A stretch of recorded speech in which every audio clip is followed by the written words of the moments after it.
Okay. Hey, Rob, testing. Anyway, let me know if I'm coming through loud and clear. So anyway, hopefully coming through loud and clear, and then as soon as you give me the okay, I'll start the commentary.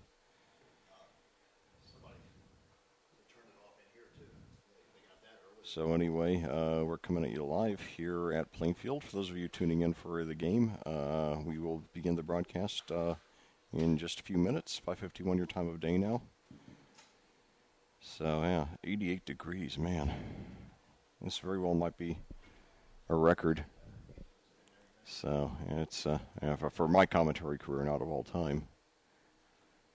So anyway, hopefully, well, good news is we do have shade here on the. Okay.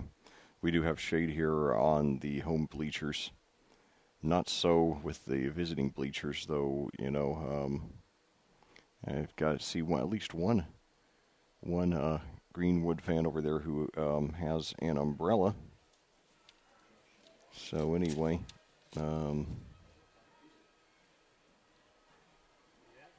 let's see here.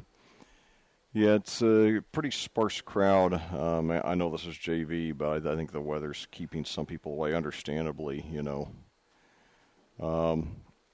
it's probably within an hour or two, we won't be too, it won't be as hot, especially, once the sun goes down, but nevertheless, for week 5. Okay, all right, thanks. All right, well then we will... we'll start the broadcast then, let's say, in a minute and 20 seconds here. Got the ads up ready to go. And if there's any trouble at all, just let me know. I will upload it to YouTube as soon as I get home. A minute and 5 seconds now.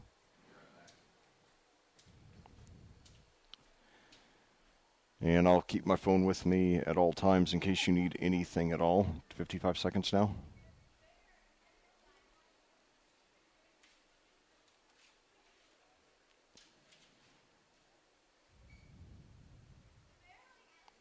Let's see here. Right, 40 seconds.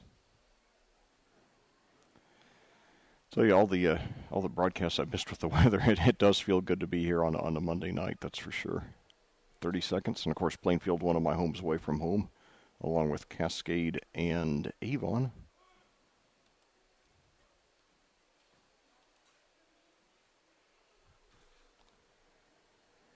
$15 now, 14, 13, 12, 11, 10, 9, 8, 7, 6, 5, 4, 3, 2, 1, blast off.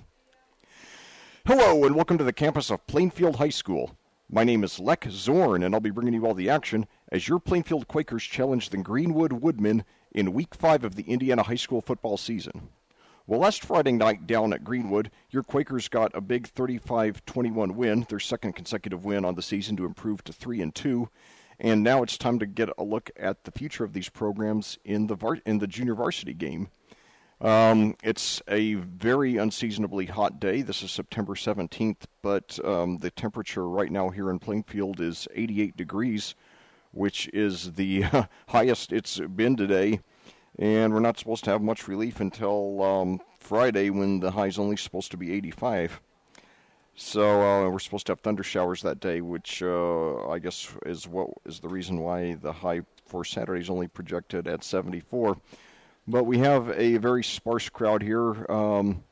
We have about 50 Plainfield fans here in the home bleachers. Fortunately, the home bleachers are mostly, if not entirely, shaded right now, giving a little bit of relief to the Quakers fans. However, across the field in the visiting bleachers, we only have about 20 Greenwood fans. A couple of them, at least 3 of them, have umbrellas, understandably, but I certainly can understand why the a lot of Woodmen fans would be reluctant to make the trip, especially having to fight US 31/I-465/I-70 traffic. Well, mainly the 31 and the 465 part.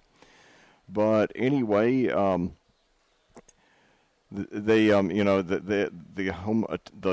Greenwood attendance is actually a lot better than the last time these two teams played in JV here at Plainfield, which was 2 years ago, when I never did get the story, but apparently one of the two Greenwood buses got stuck in that awful traffic and didn't make it to the game, and the other bus arrived quite a bit, I think something like half an hour or 45 minutes late. And Greenwood played only they played only 18. They dressed only 18 players for the game, and exactly 2 fans, and that's an exact number, 2 fans showed up for the game. So thankfully, it wasn't that bad today. Hopefully, one of these days, these two teams, will get a good weather break for the JV game played here on Monday night every 2 years. But anyway, at this time, we're going to take a short break for a few words from our sponsors, and then we will be back for the opening kickoff.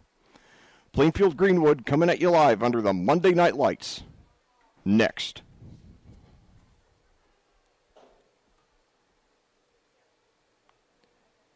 Plainfield football is brought to you by Bailey & Wood Mortgage Lender, J.P. Brins of Caliber Home Loans, Larry Good Homes, Gunnell Financial, Indy Home Experts, Haynes Roofing, Siding, and Gutters, 84 Lumber, and CHC Body Shop. Bailey & Wood Mortgage Lender is Indiana's hometown mortgage lender. They are locally owned and operated with 9 central Indiana locations. From purchase to refinances to rehab and cash, they do it all. Call them 24/7 at 855-350-HOME, that's 855-350-HOME, or check them out online at bawfg.com, that's bawfg.com. J.P. Brins of Caliber Home Loans is a proud supporter of Plainfield football. They offer many types of home loans, including conventional, FHA, VA, USDA, and more. Caliber keeps and services nearly all of its own loans and was the #1 mortgage lender nationally in 2017 as ranked by Scotsman Guide.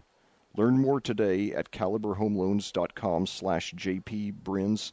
That's caliberhomeloans.com/JPBRENS, or call 317-414-2743. That's 317-414-2743. Larry Good Homes has been family owned since 1972. Larry Good Homes is a custom home builder in Hendricks County and surrounding counties. Larry Good Homes has specialized in patio home building since 2008. They build patio homes in some great communities you know and love, including Forest Creek Village in Plainfield and Wellington at Wexford in Danville.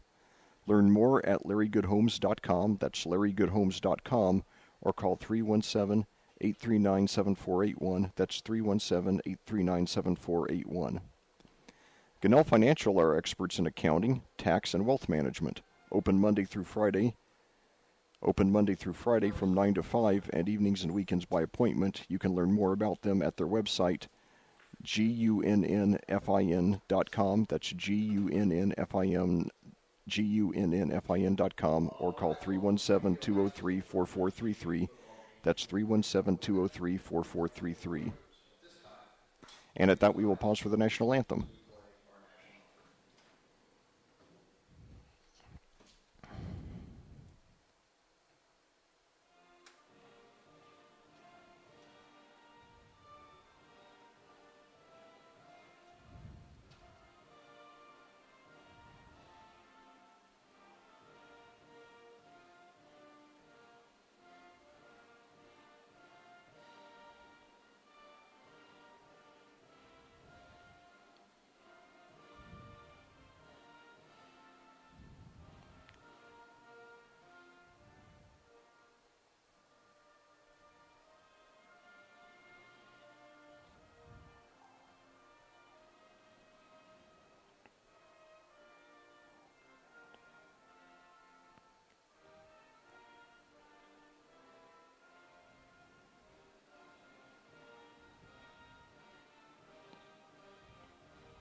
Well, back here at Plainfield, we're just about to kick off after that lovely rendition of the national anthem.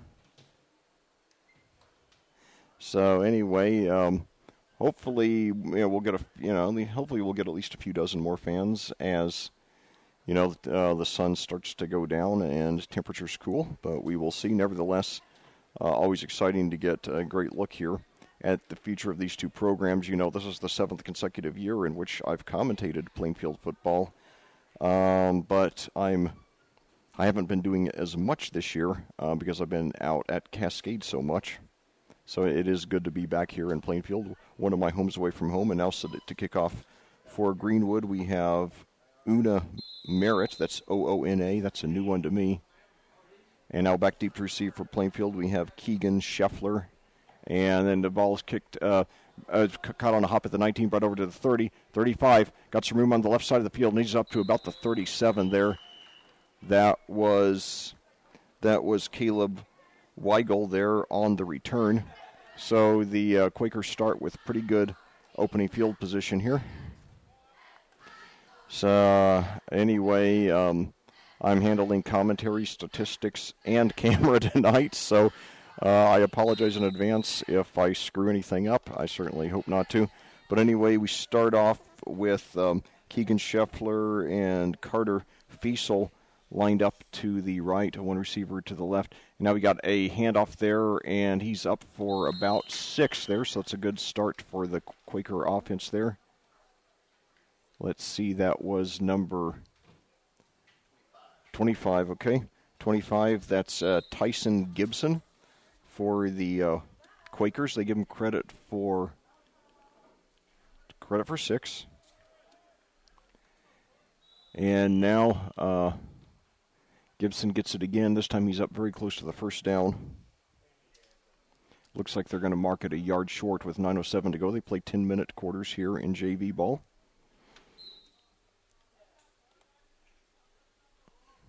So now same formation. It's fake. Now Gibson gets it again. He's past the 50, 45, 40, and he could go all the way. One man to beat, 25, 20. They dive at him, and he goes all the way for the touchdown. So three rushes by Tyson Gibson and a touchdown. The last one coming from 56 yards. So no question, that young man, obviously a big focal point of the future here at Quaker football. And, of course, Coach Brian Woodard, is known, and now they're going for 2. 2 receivers to the right, 1 to the left. Hand off to Gibson again, and he throws. He's got a wide open man in the end zone, and he's got it completed for the 2-point conversion. So Gibson, after rushing 56 yards for the touchdown, he throws the 2-point conversion to Caden Booher, a 5'6", 145-pound sophomore. So it only takes a minute and 15 seconds for the Quakers to strike here with an 8-0 lead over Greenwood.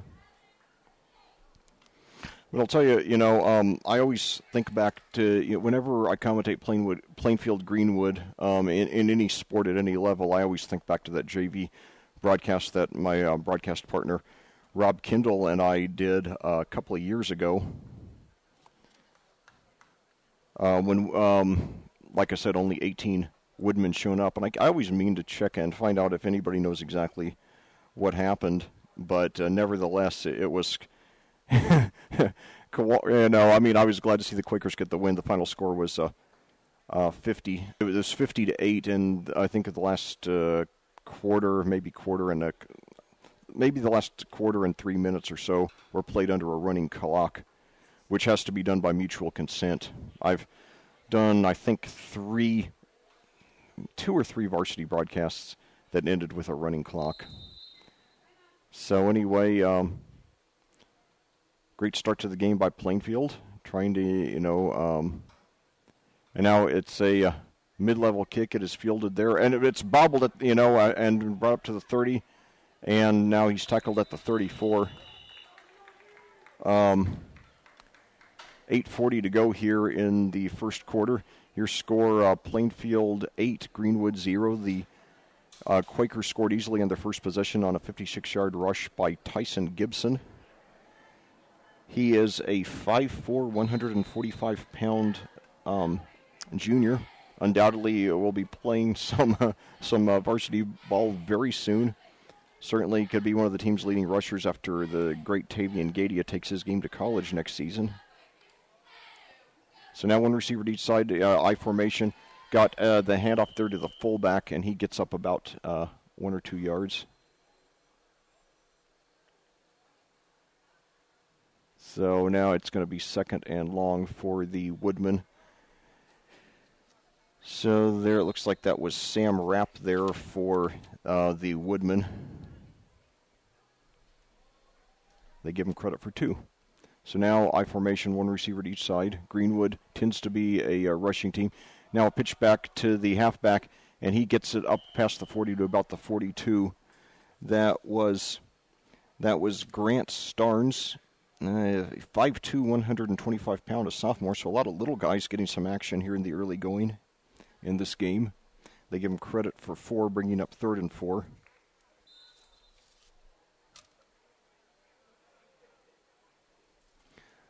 So now same formation. We've got 1 receiver to each side, I formation. Handoff once again to Starnes. He does have the first and maybe 2 more. So the Quakers move the chains for the, here on their first possession. 6 yards there by Starnes. He got 4 on his first.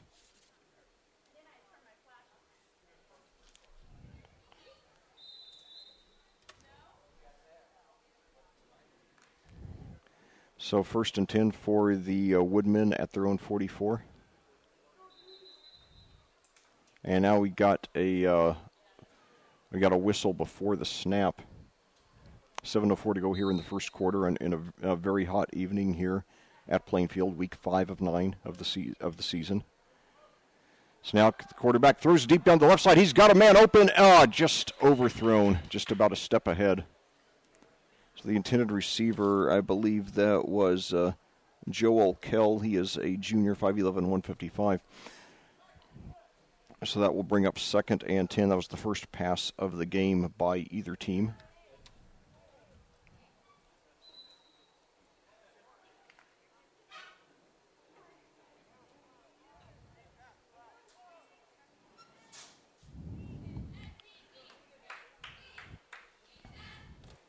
And now another hand up, and he goes up the middle for about 2. That was Starnes again with his 3rd carry of the game. That'll bring up 3rd and long with 6:35 to go. Yeah, Starnes gets credit for 2 on that one.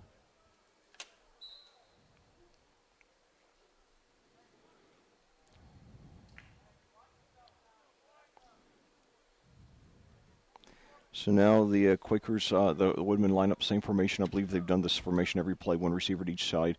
Well, now they're not in I formation anymore, but still 2 running backs. And now the play is whistled dead here.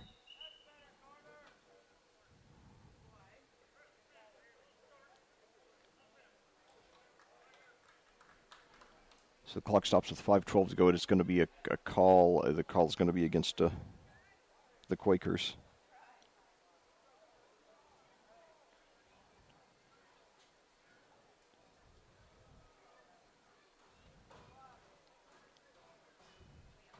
That'll bring up 3rd and 13. So definitely when you're a dominantly rushing team,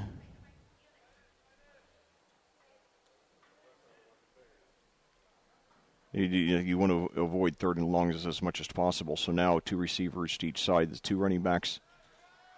Now the quarterback throws over to the left side, and it is too far to the right. It goes out of bounds, so that'll bring up 4th and 13. So Greenwood quarterback Luke Hommel going 0 for 2 there on that opening drive for the Woodmen. They most likely will punt now with 5:53 to go here.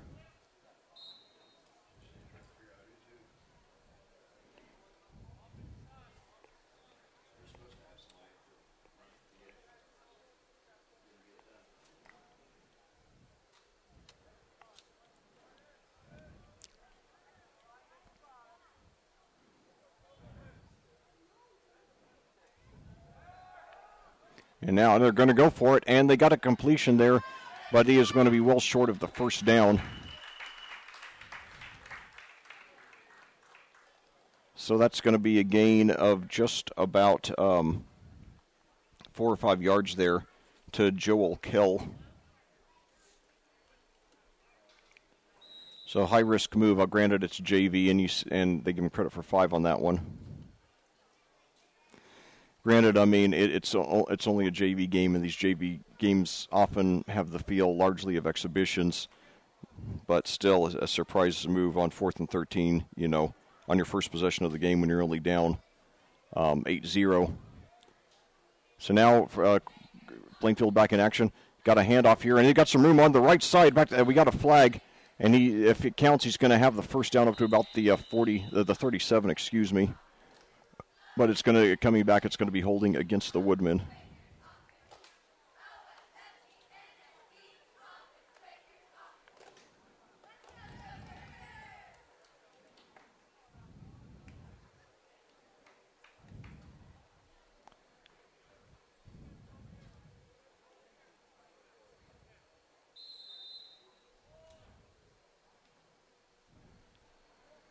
So the Quakers now have it first down at their own 41 here, 1st and 20 with 5:07 to go here. And now we got another, there's some movement on the line, and the play is whistled dead. I always, I never guess, which way those calls are going to go, because it seems like I always get it wrong. I mean, it seems like I always see the guy who moved second rather than the guy who moved first, so I'd make a terrible official. Now that brings 1st and 20 to 1st and 15. So the Quakers getting back half of what they lost on that first penalty. So now a handoff once again to Gibson. He breaks through, and he gets up for about 9 there. So 4:48 to go. Gibson, 56-yard touchdown, or touchdown rush on the first Quakers possession. And then, as if that weren't enough, he threw in the 2-point conversion. And now he gets it again, and this time they're ready for him. He only gets a couple, and we got a late flag.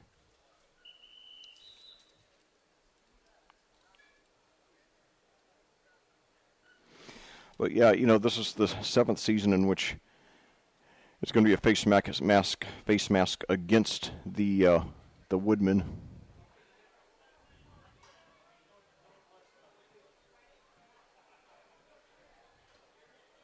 So that'll be 1st and 10. So the Quakers, they at one point in this drive were 1st and 20. Now they managed to move the chains with help in part to a couple of penalties, as well as a 9-yard run there by Gibson. So 1st and 10 at the 36 now. Now a pitch over, and he's got room over there on the left side, inside the 30 up to about the 29. That was Brandon Denbrook, 5'4", 125. He's a junior. And so the little guy's really dominating in this game. You got to give him credit for 8 on that one. So 2 receivers to the right, 1 to the left. Now the quarterback takes it, and it's a screen pass complete over to Gibson. He's got some room on the left, and he's got the first down up to about the 22. So after 4 rushes for 74 yards and a touchdown, Gibson gets his first reception of the game. And it does move the chains.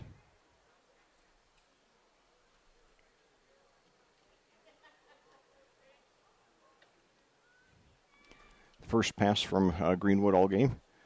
So same formation. Now he breaks through at the line up to the 15-10, and he cuts up the middle, drives at the goal line, and he's a yard short. That was Denbrook again. So they give him credit for about 21 on there. They'll get for 20, so 1st and goal at the 2 for the Quakers, knocking on the door of an early 2-possession lead. And now handoff there to Denbrook, and he takes it in for the touchdown. So Brandon Denbrook, the hero on the second drive after Tice Gibson was on the first.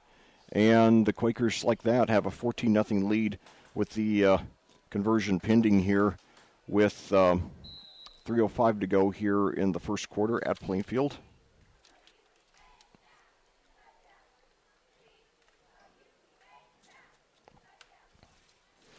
Quakers going for 2 again. They were successful the first time.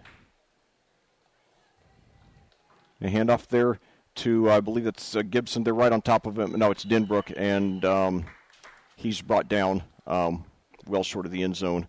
Nevertheless, if you make half of your 2s, it's as good as making all of your 1s. So strategy, at least not hurting Plainfield so far in the early going. They lead 14-0 with 3:05 to go here in the first quarter here at Plainfield on audiosportsonline.com. We'll be back after these words from our sponsors. Indie Home Experts is a top-producing Plainfield real estate team that loves helping their clients buy, sell, and invest in real estate. They sell their clients' homes fast and for more money. Located at 2680 East Main Street in Plainfield, that's 2680 East Main Street in Plainfield, you can get more information about their incredible services by calling 317-364-5858. That's 317-364-5858, or check them out on the web at indiehomeexperts.com. That's indiehomeexperts.com. Well, back here at Plainfield, we're about to resume play with your Plainfield Quakers off to a quick 14-0 lead over the Greenwood Woodmen in junior varsity action. And now we've got sort of a squib kick field to just shy of the 40. He takes it all over the way to the left side of the field. He's got a little bit of room, but he backs up to try to get more yardage, and he's knocked back and tackled at the 40. So the Woodmen take over, really need to get something going on offense with 2:58 to go here in the first quarter. Plainfield scored easily on their first 2 possessions. Each one completely or largely dominated by 1 rusher, Tice Gibson on the first drive, and Brandon Denbrook on the second drive. So now 1 receiver to each side, 2 running backs. Quarterback and shotgun, screen pass over to the left, and it is bobbled and dropped. So only 1 for 4 through the air so far for Luke Hommel, the 6 foot, 155-pound sophomore quarterback for the Woodmen.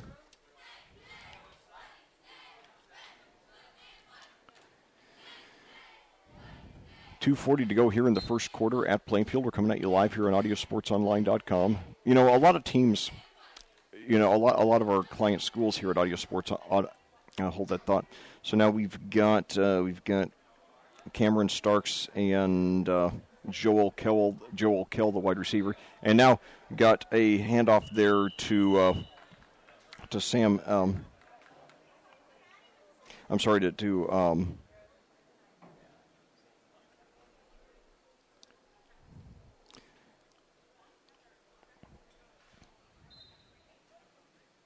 Sorry, that was Owen Kendall, excuse me. I apologize for referring to Kendall as Starnes. I looked at the wrong roster. So that's Owen Kendall, number 33. He's a freshman for the Woodmen. 3rd and 10 now. And now back, deep throw down the left side. He's got a man open, and it is caught, and he could go all the way. 1 man to beat. He's brought down to about the 11. So desperately needed big offensive play there for the Woodmen. That was Joel Kell.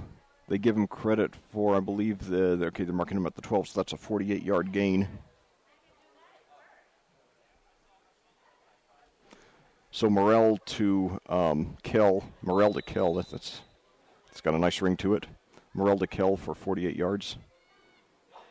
So now Kell to the left. Got another receiver there to the right, and then we've got 2 running backs there. And the play is whistled dead now. So 1:32 to go here. And it's a penalty against the Quakers. So Greenwood suddenly on the brink of getting back into this game here with 1:30 to go in the first quarter. They trail 14-0. The main thing is that they are going to have to get some stops on defense, though. So now they line up with Kell to the left, Greg Anderson to the right, and then they've got Sam Rapp and Owen Kendall, the running backs. Now Kindle gets the snap. He takes it over to the left, and he's inside the 5 up to about the 3 or 4 with 1:05 to go. 1 minute to go now in the quarter. They play 10-minute quarters in JV ball. So that'll be a 3-yard run there by Kindle. 47 seconds now and counting, 20 on the play clock. So now once again, Anderson to the right, Kell to the left, and this time the Woodmen back in the I formation with Rapp and Kindle. Hand off to Kindle now. He takes it up the middle, and he's going to be very close to the end zone. Did he break the plane? It's going to be, yes. So the, well, it looks like I thought one of them signaled, but yes, but apparently he was overruled because it looks like they're going to mark him. No, finally they do. So after about 10 more seconds ran off the clock, I don't know if they're going to put any time back on the clock or not. Nevertheless, it's 14-6 there with the conversion pending. That was a 4-yard touchdown rush there by Kindle. So 3 touchdowns here in the first quarter.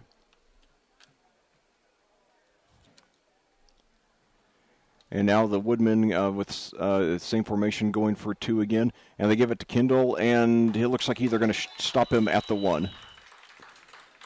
So the Woodmen fail on the 2-point conversion, and your score near the end of the first quarter here at Plainfield.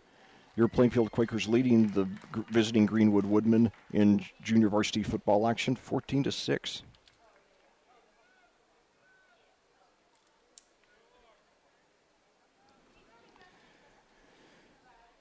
Well, I'll tell you, a lot of the schools here on Audio Sports Online only have us broadcast the varsity games. And, of course, the varsity games are the ones that, people want to see the most. But I think it's great that both Plainfield as well as Avon have us do some of their freshman and JV games, to promote interest in the future of the programs. Because, the product that you see now with the varsity team didn't just happen. I mean, it's the product of, close to a decade of work, starting, with building those kids around 3rd grade or so. And it's great to know, let the younger kids, the JV and freshman team know that, you're supporting them and that you're interested in what they're doing. So now a mid-range kick fielded just inside the 20, now brought over to he's got a hole over at the 40, 45, 50, 45. He could go all the way. Yes, and he will. That's an 81 or 82-yard touchdown return there by Keegan Scheffler, quickly erasing the momentum that the Woodmen built on that last drive.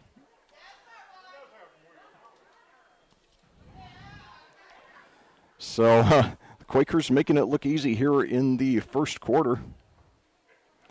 And they've, had 3 different stars tonight already, Gibson, Denbrook, and now Scheffler. Scheffler only 5'7", 130, so it's the little guys who are, excelling at the big man's game tonight. So once again, the Quakers line up with the 2-point conversion. They've got Carter Manette to the left, Carter Fiesel to the right. So Carter suddenly, and now they play whistle dead. So what is it about the name Carter? I mean, I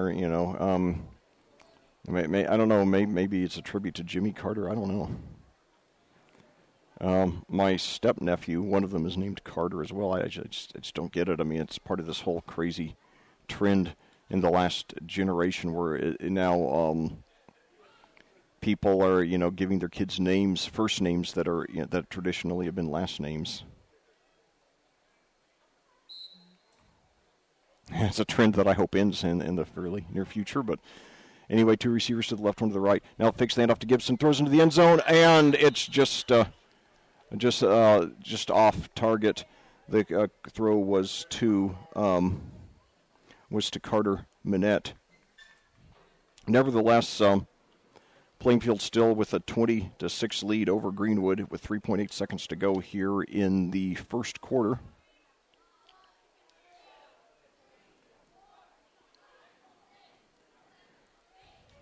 The other day, yesterday. In fact, since I've commentated 74 junior varsity, excuse me, I've commentated 74 varsity broadcasts now in football. And it will be, how many will it be? It'll be 75 this Friday. And Plainfield is the school. I believe there are 37 different venues at which I've commentated high school varsity football, and Plainfield is the one that I've been to the most. I've commentated 10 varsity games here, and then, quite a few JV and freshman football games, and then a bunch of basketball games. So now mid-range kick fielded in the air at the 34, but up to the 40, and to about the 43, and that will end the first quarter. So an outstanding first quarter for your Plainfield Quakers. They score on both possessions and on a kickoff return, and they lead Greenwood 20-6 here on audiosportsonline.com. We'll be back after these words from our sponsors.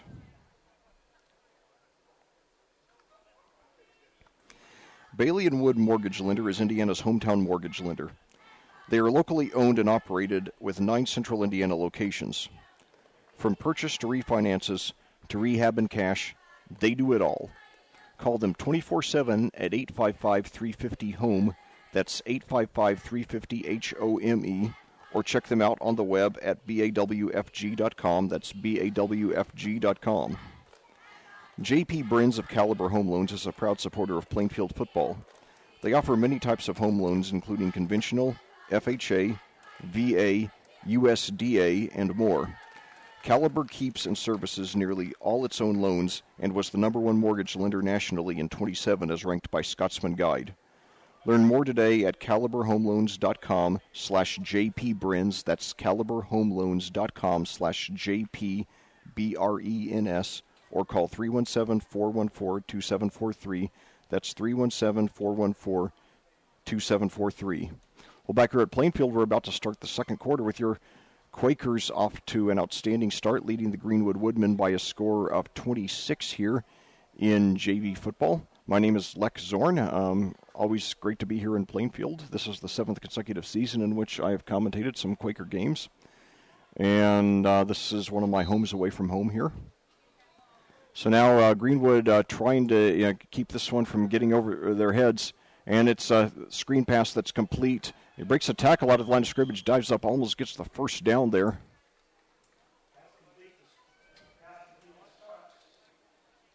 And that was a completion there to Cameron Starks.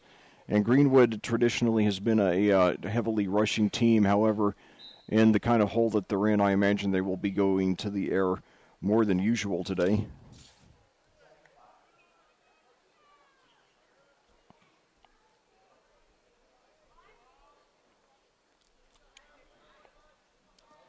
So they're going to give him credit for 5 on that one. And now we got a whistle there before the play. So the Woodmen take a timeout, 9:51 to go here in the second quarter. When we resume play, Greenwood will have the ball 2nd and 5 at their own 48 here. 9:51 to go in the second quarter. Plainfield leading 20-6.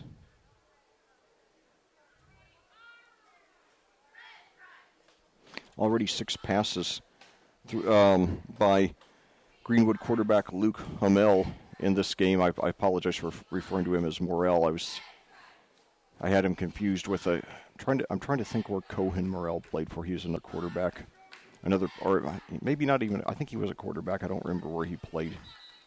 I think it's somebody who Avon played last year, or maybe even on Avon. I'll have to look that up. Cohen, that's another name that's suddenly become a first name in the last generation. So now Greenwood, after their timeout, 2nd and 5, trying to stay in the game there. Handoff there to Kendall, who scored the touchdown, but he's stopped dead in his tracks there, bringing up a very critical 3rd down for the Woodmen with 9:42 to go here in the second quarter.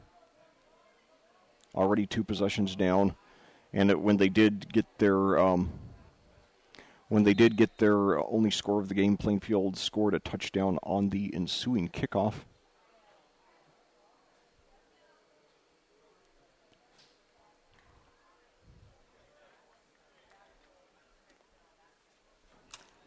So now one receiver to each side, 2 running backs. Hamel and now he fakes the handoff, rolls to his left. Screen pass is complete out to Rapp, and he dives, and he might have the first. I think he does.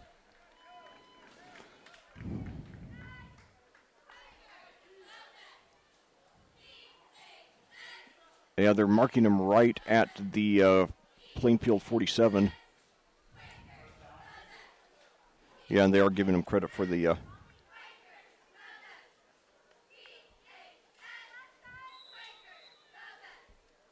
are giving him credit for the first down. So the Woodmen do move the chains. 8:41 to go and counting now. It's very hot here in the press box. So now Cameron Starks lined up to the right, another receiver to the left. Now a handoff there to Kendall, who gets up for about 5 or 6.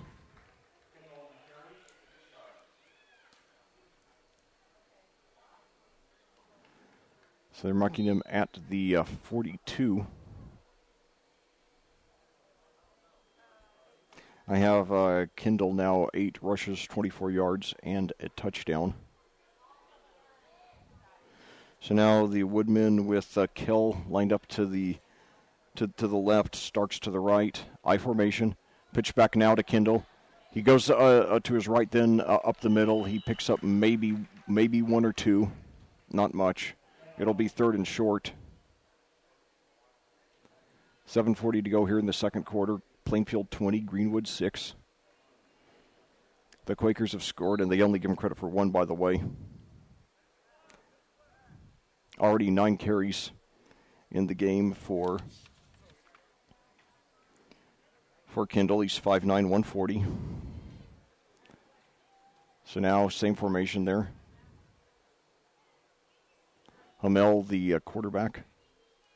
And now the play is whistled dead here on 3rd and 4, 7:11 to go. And it's going to be against the Woodmen.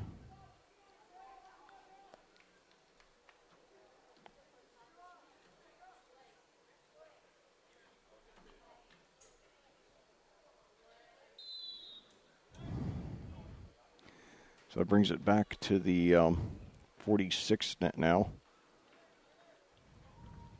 So now the Woodmen line up 2 receivers to the right. Hamel in shotgun with 2 running backs.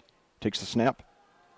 Rolls to his right. And it's some miscommunication with the intended receiver who was Kell, and that will bring up 4th and 4. I would imagine that the Woodmen will go for it. They went for it earlier on. They went for it, I believe, on 4th and 13 back in their own territory on their first possession. So now it's 4th and 8. So now we've got Starks out to the right, Kell to the left, 2 running backs. Hamel in shotgun. He throws deep down the right side, but it is overthrown by 3 or 4 yards. So the drive ends. Drive moves into Quaker territory, but ends with 2 consecutive incompletions. Already, Hamel has thrown 9 passes in this game.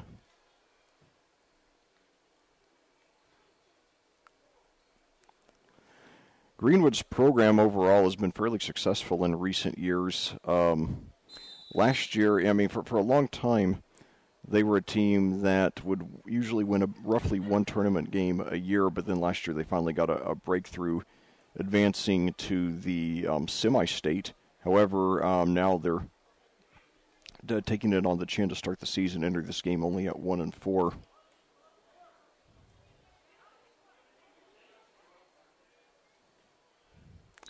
And now we got a flag here. Look, delay of game against the Quakers. That's about the only thing that Plainfield has done wrong in this game. It's definitely been definitely been an A game. So 1st and 10 at the 41. 3 receivers out to the left, 1 running back. Quarterback in shotgun. And now on a reverse, and he hands off. And one of the wide receivers now is thinking about throwing it, but he runs it with himself. He's down to the 45. And at 40-35, he breaks a tackle, and he's inside the 25, inside the 20, brought down about the 17. But we got, I think, at least 2 flags, several seconds apart, so it very well might not count. If it does count, it will be a gain of about 38 yards or so. But it looks like it is coming back.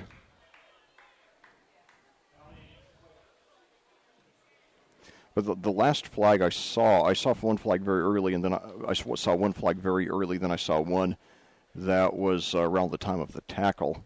So I figured they're probably for different things. But anyway, it's the effect is that it's going to, regardless, is that it is going to be against Plainfield. So a great run there by wide receiver Carter Minette is coming back.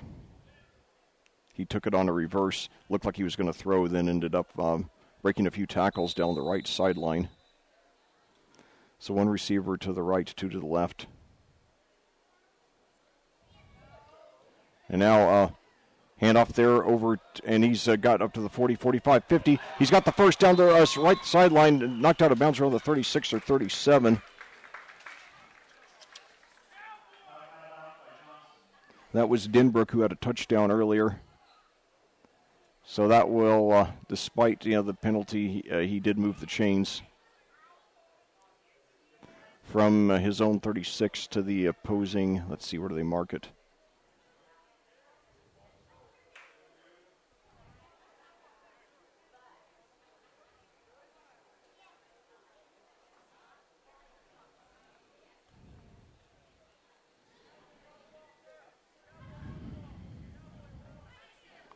So they'll give Denbrook credit for 19 on that one.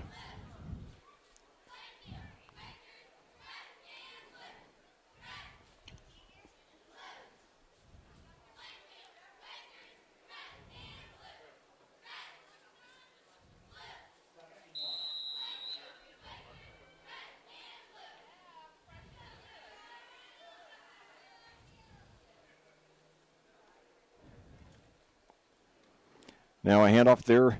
I believe that's Gibson, and he breaks it through the middle and then goes over to the right, drags a defender with him inside the 30. That's Tice Gibson there. Tice Gibson. I'll have to trying to remember that. The first names of this generation really throw me off. But nevertheless, Gibson now, by my count, 5 rushes, 89 yards, and a touchdown. The touchdown coming from 56 yards. Also threw successfully the 2-point conversion. So now 2 receivers to the left, 1 to the right. Gibson, the running back. Gibson gets it at the 30, and he breaks it through at the line of scrimmage over to the right side of the field, inside the 20, inside the 15. So 5:52 to go. Looks like the Quakers are going to run away with this one. They scored. This is their 3rd possession. They scored on the first 2 and on a kickoff return.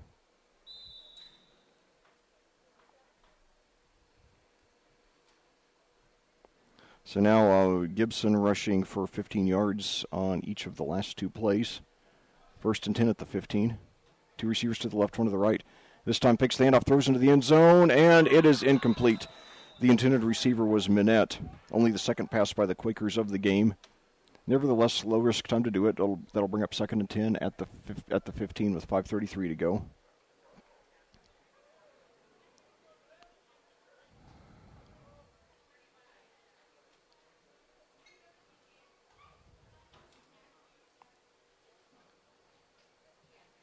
So now Minette to the right, 2 receivers to the left. And 1 running back now gives it to him. He breaks almost brought down for a loss, but he gets up and gains maybe 1 or 2. That was Grant Starnes, okay. So that'll bring up 3rd and long. And it's certainly not a disaster if the Quakers don't score here as they lead by a score of 20-6. But if they could take a 3-possession lead, certainly that would put them in excellent position, and they're actually they marked Starnes down at the line of scrimmage. So now 2 receivers to the right, 1 to the left. Starnes, the running back, fakes the handoff. Starnes throws up the middle, and it is incomplete. And the intended receiver was Luke Smale. He's a 5'7", 175-pound sophomore. It looked like he just wasn't ready for it, and he reacted just a split second too late, so that'll bring up 4th and 10.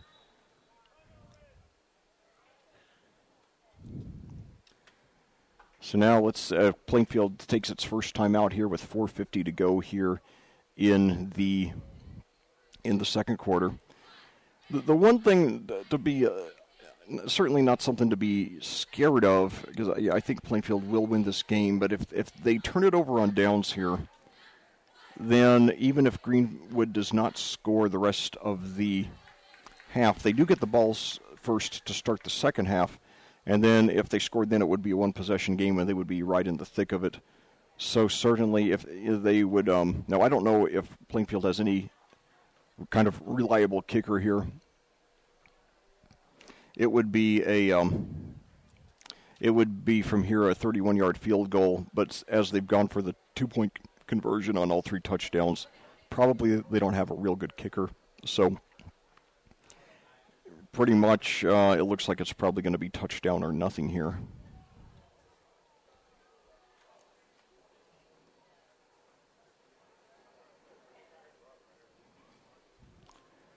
So anyway, we'll see what happens here.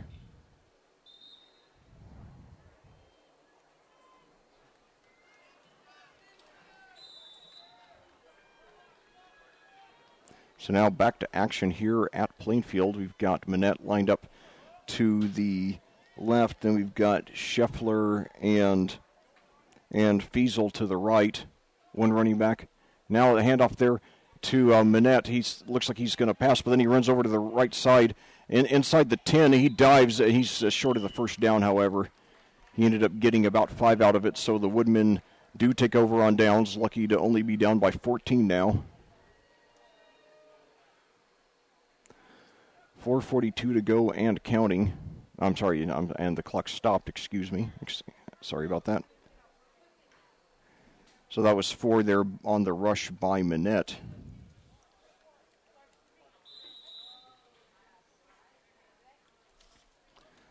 The Woodmen, if they do score here on this possession, then it will be a one-possession game, and they will have a chance to at least tie on the first possession of the second half.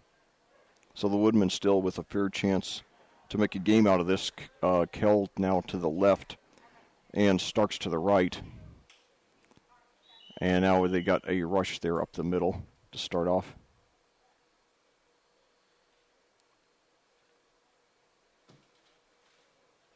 That was Kendall once again with 4:03 to go. They give him credit for 6.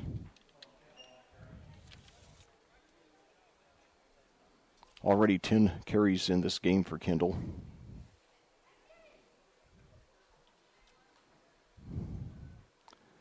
So once again, now 2 receivers to each side now. I think this is the first time the Woodmen have had 4 receivers in a game now, in the game at once today. Now quarterback takes it, a screen pass, and it is incomplete. Very good coverage there. It looked like the defender got a piece of it. That was Caleb Weigel there on the defense there of that pass.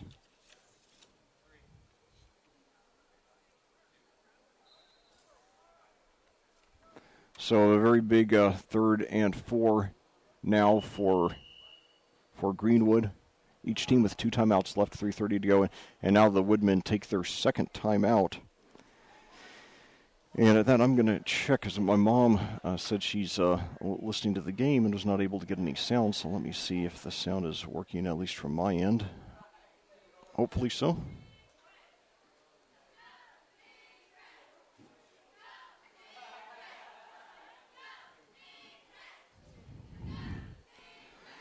So, but anyway, though, overall, even though the last drive stalled, the Quakers are playing very well.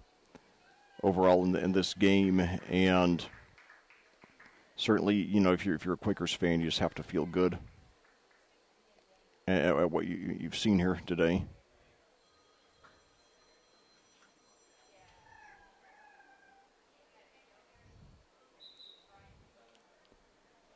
And so, 3rd and 4 at the for the 3rd and 4 for Greenwood now at their own 16. They trail 20-6, trying to hang in there. There's been no scoring here in the second. And now, it's passive interval. They got the first down up to about the 30. So that's about a 14-yard gain there. That was Isaac Simpson there on the reception. That'll go for about 14 yards. For 16. No, for 14, I'm sorry.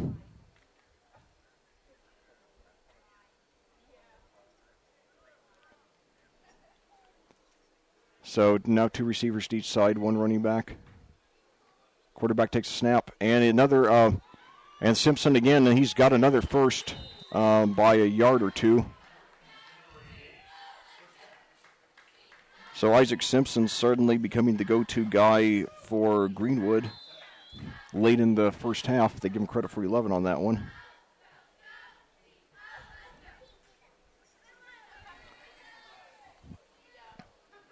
When Greenwood, started when Greenwood started to go into the air a lot, I thought it might be trouble, but they've, handled it pretty well so far, as Hamel has completed 6 of 12 passes now, still going with 4 receivers.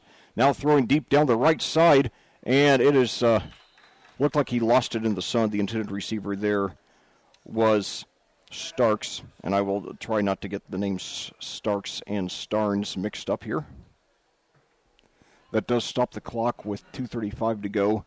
Greenwood with the ball now 2nd and 10 at their own 41. 6:48 your time of day. So now going again with the 2 receivers to each side. Hamel takes it. Now he drops it back, and he's sacked. The ball comes out, and it's recovered there by Kendall, but that's going to be a huge loss of about 12 yards. So that will result in 3rd and about 22. The clock keeps on ticking, and I just heard a whistle. The Woodmen might have taken their last time. No, the clock's still ticking, though.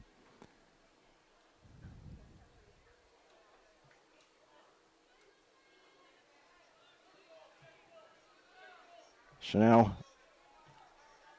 again, going with the same formation. They got Kendall, the running back, Hamel in shotgun, and 2 receivers to each side. Takes the snap and drops back. He's got a man open down the left side. He made the catch inside the 40, inside the 35, and he's knocked out of bounds. So outstanding job coming through on 4th and long. That play covering about 38 yards there.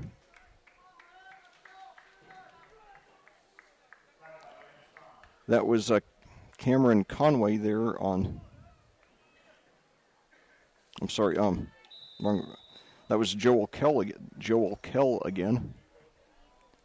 They give him credit for 48 on that one. And now a screen pass again. This time it's nearly intercepted on a tip. The intended receiver there was Simpson again, who had a couple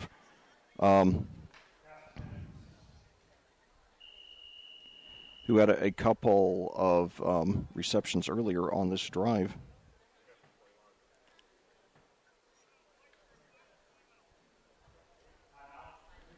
And now Greenwood takes a timeout here. Takes a timeout with 1:28 to go, still in pretty good field position. 2nd and 10 at the 2nd and 10 at the Plainfield 34 here.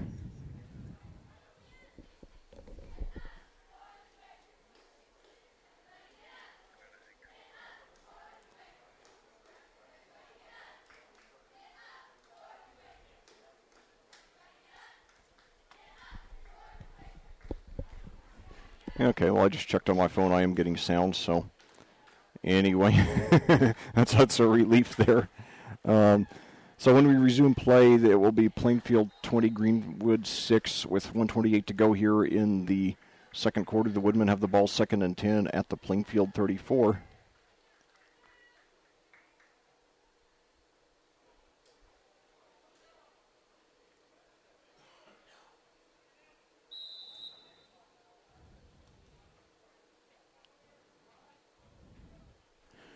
So now back to action here.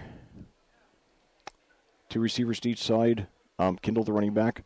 Hamel takes it, throws deep down the right side. He's got a man open, and it is just off his fingertips. He was well covered there. That was, once again, Kell, the intended receiver. He has 3 receptions for 94 yards tonight. 7 of 16 through the air so far for Morrell.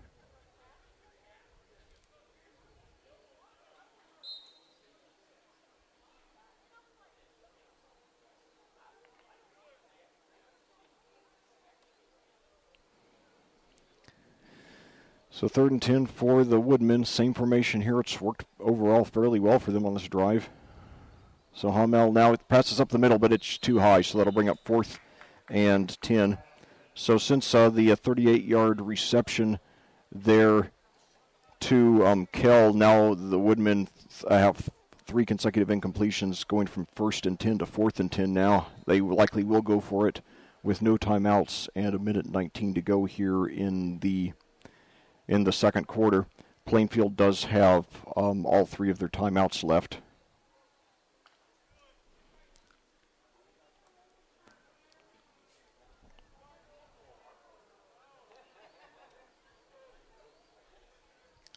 So now takes it, screen pass, and not sure who was if he was throwing to Fiesel or, I'm sorry, if he was throwing to Starks or Simpson. It was between the two. Neither one seemed to know the ball was coming until it was too late. So 4 consecutive incompletions and dropping Hamel to 7 for 18 on the game, and the Quakers take over on downs, 1st and 10 at their own 34, with 1:16 to go and 2 timeouts.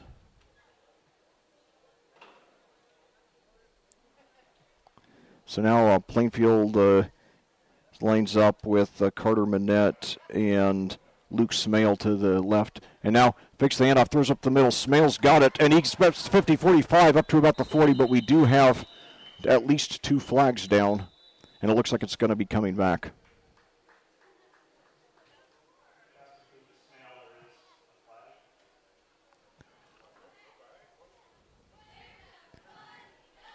Nevertheless, Plainfield, had Greenwood scored there, they would have, had a fighting chance. As it is now, well, assuming Plainfield does not score in the remainder of this half, Greenwood can make it a 1-possession game on the first possession of the second half. But in my opinion, they have not shown that they can contain the Quaker offense enough to win the game unless Plainfield beats themselves, like with 2 or 3 silly turnovers or something like that. And now a handoff there to Gibson, and he's up past the 40, up to about the 42. So that's a gain of about 18. And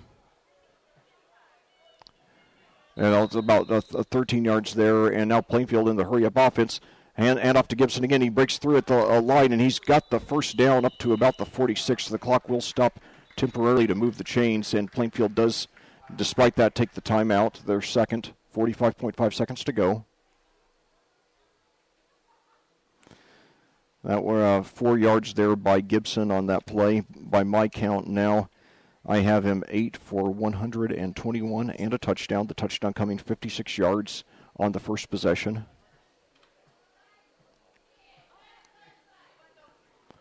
And if Plainfield were to get the touchdown, take a 3-point possession lead going into the locker room, I won't say that they would completely have it in the bag, but certainly it would be theirs to lose at that point. And, it almost already is theirs to lose. So, the last Friday's game was fairly competitive with Plainfield getting a win, 35-21, but it looks like they could get a very They could get a much bigger margin in this game.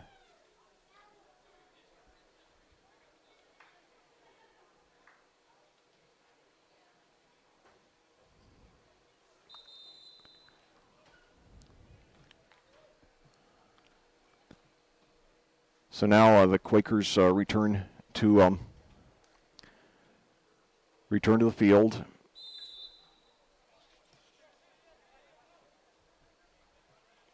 Caden Booher is the quarterback. They got 3 receivers to the right now.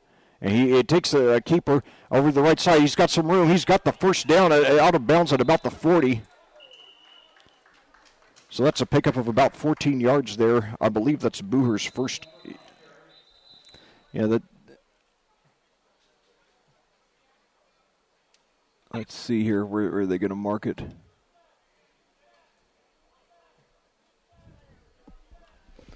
that Denbrook on the carry? Okay, thank you. I'm sorry, that was a Denbrook there on the undirect snap. I apologize for that. Nevertheless, a 14-yard pickup, bringing first and 10 at the Greenwood 40 for Plainfield. Now handoff there. Once again, a direct snap to Denbrook, and he takes it. He's got another first down just inside the 30 before he's knocked out of bounds. So the Quakers not only moving the chains, but they're stopping the clock without using their timeouts.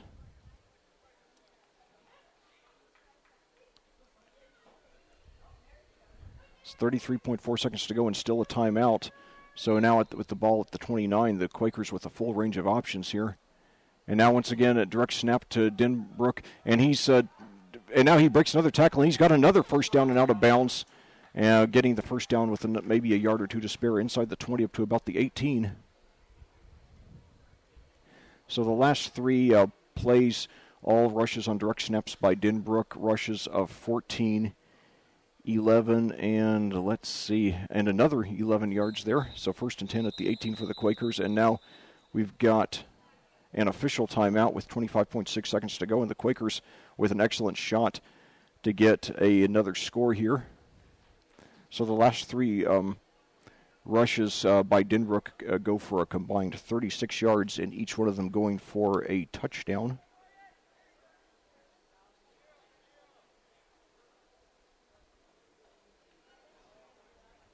So now I've got Gibson with 121 yards, and now another direct snap to Denbrook, and he's this time he's I don't think he got the first down, but he's close. I think Plainfield just took their last time out with 19.1 seconds to go. I think they got him right at the 10, so that would be a gain of 8.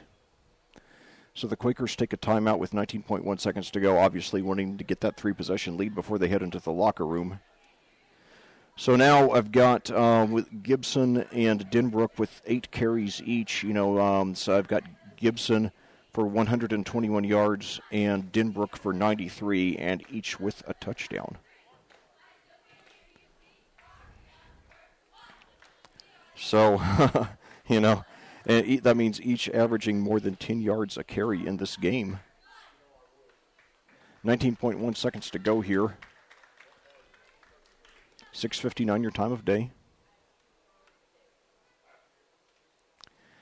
Quakers leading 20-6, 19.1 seconds to go in the first half. They have the ball first and 2 at the Greenwood 10.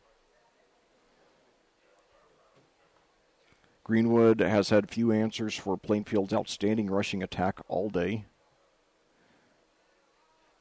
So now lining up with 3 receivers out to the left. And they got Minette to the right, 3 receivers to the left. I think, and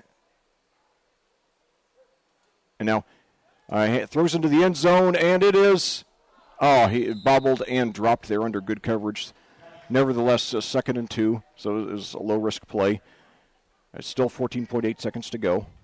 Only the 4th pass of the game by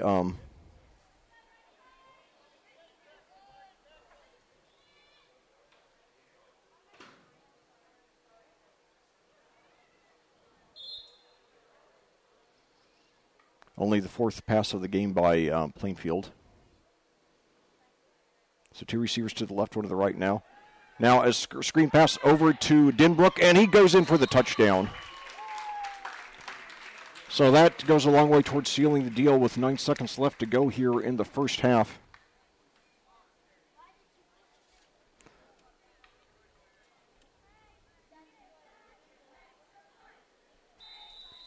So the first touchdown pass of the game for Plainfield. First score of the second quarter.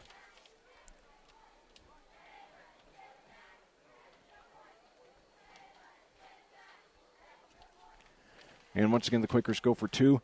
This time they hand off, and he's got a wide open space on the right, and it's Denbrook appropriately. He got the touchdown on the reception, and then rushes in the 2-point conversion.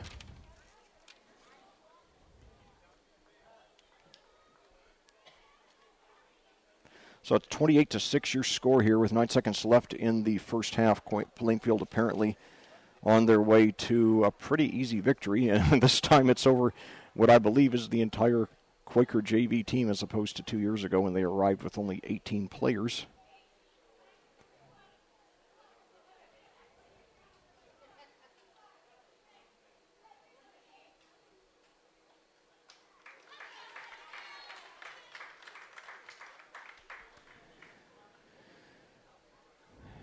So, even if Greenwood does score a touchdown on the first possession of the second quarter, not likely that there will be a whole lot, that there will be much threat of the Woodmen coming back to win.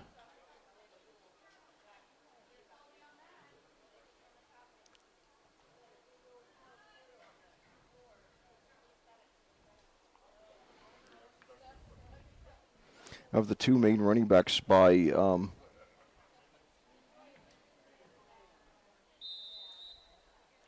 Plainfield in this game.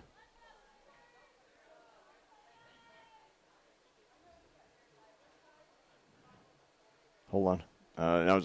It's an onside kick fielded there and down to immediately at about the 38 by Greenwood, so they will take at least one play from scrimmage before they head into the locker room.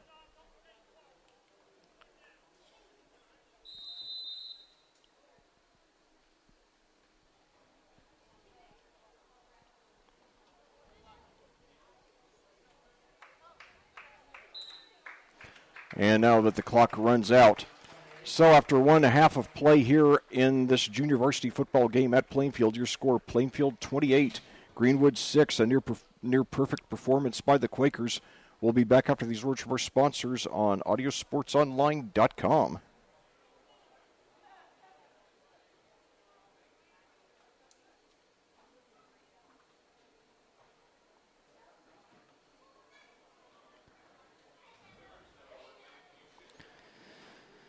Bailey & Wood Mortgage Lender is Indiana's hometown mortgage lender. They are locally owned and operated with 9 central Indiana locations. From purchase to refinances to rehab and cash, they do it all. Call them 24/7 at 855-350-HOME. That's 855-350-HOME. Or check them out on the web at bawfg.com. That's bawfg.com. J.P. Brins of Caliber Home Loans is a proud supporter of Plainfield football. They offer many types of home loans, including conventional, FHA, VA, USDA, and more. Caliber keeps and services nearly all its own loans and was the #1 mortgage lender nationally in 2017, as ranked by Scotsman Guide. Learn more today at caliberhomeloans.com/JPBrins. That's caliberhomeloans.com/JPBRENS. Or call 317-414-2743. That's 317-414-2743. Larry Good Homes has been family-owned since 1972. Larry Good Homes is a custom home builder in Hendricks County and surrounding counties. Larry Good Homes has specialized in patio home building since 2008. They build patio homes in some great communities you know and love, including Forest Creek Village in Plainfield and Wellington at Wexford and Danville. Learn more at LarryGoodHomes.com. That's LarryGoodHomes.com. Or call 317-839-7481. That's 317-839-7481. Gunnell Financial are experts in accounting, tax, and wealth management. Open Monday through Friday from 9 to 5 and evenings and weekends by appointment. You can learn more about them at their website GUNNFIN.com. That's GUNNFIN.com. Or call 317-203-4433. That's 317-203-4433. Indie Home Experts is a top-producing Plainfield real estate team that loves helping their clients buy, sell, and invest in real estate. They sell their clients' homes fast and for more money. Located at 2680 East Main Street in Plainfield. That's 2680 East Main Street in Plainfield. You can get more information about their incredible services by calling 317-364-5858. That's 317-364-5858. Or check them out on the web at indiehomeexperts.com. That's indiehomeexperts.com. Well, back here at Plainfield, we're at halftime of this junior varsity football game with your Plainfield Quakers, after a nearly perfect first half, leading the Greenwood Woodmen by a score of 28-6 here in Week 5 of the Indiana high school football season. It's a game in which Plainfield has generally dominated.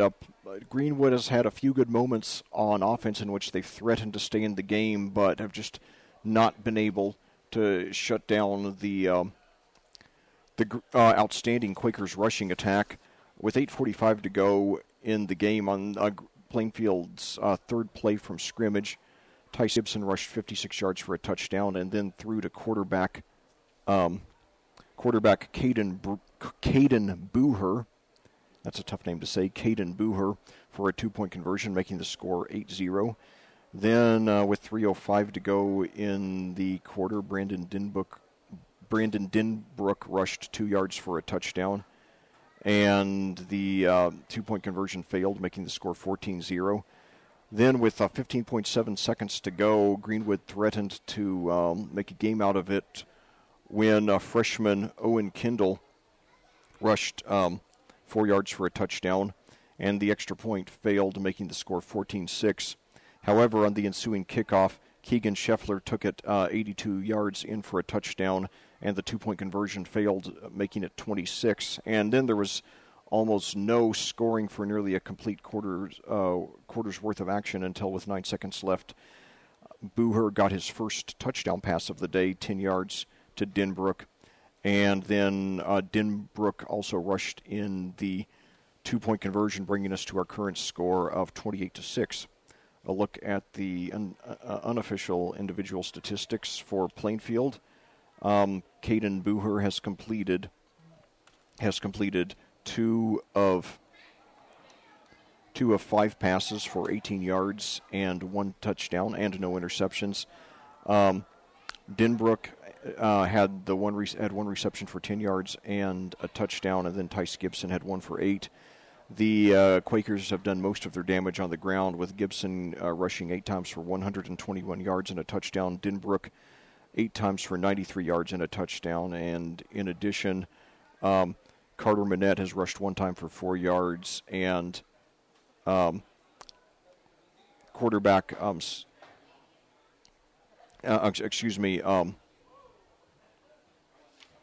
then Starnes has rushed 1 time for 1 yard. Grant Starnes, that is, has rushed 1 time for 1 yard. Meanwhile, for Greenwood, starting quarterback Luke Hummel has completed 7 of 18 passes for 126 yards, no touchdowns and no interceptions. His leading receiver, by far in terms of yards, is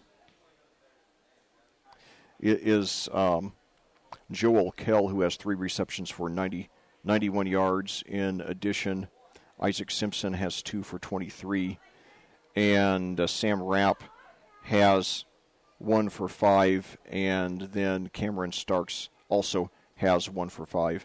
On the ground, Owen Kendall leads the way with 10 rushes for 31 yards and a touchdown, while Sam Rapp has 1 for 2. So this is a game in which, it's just very encouraging to see how well Plainfield is playing.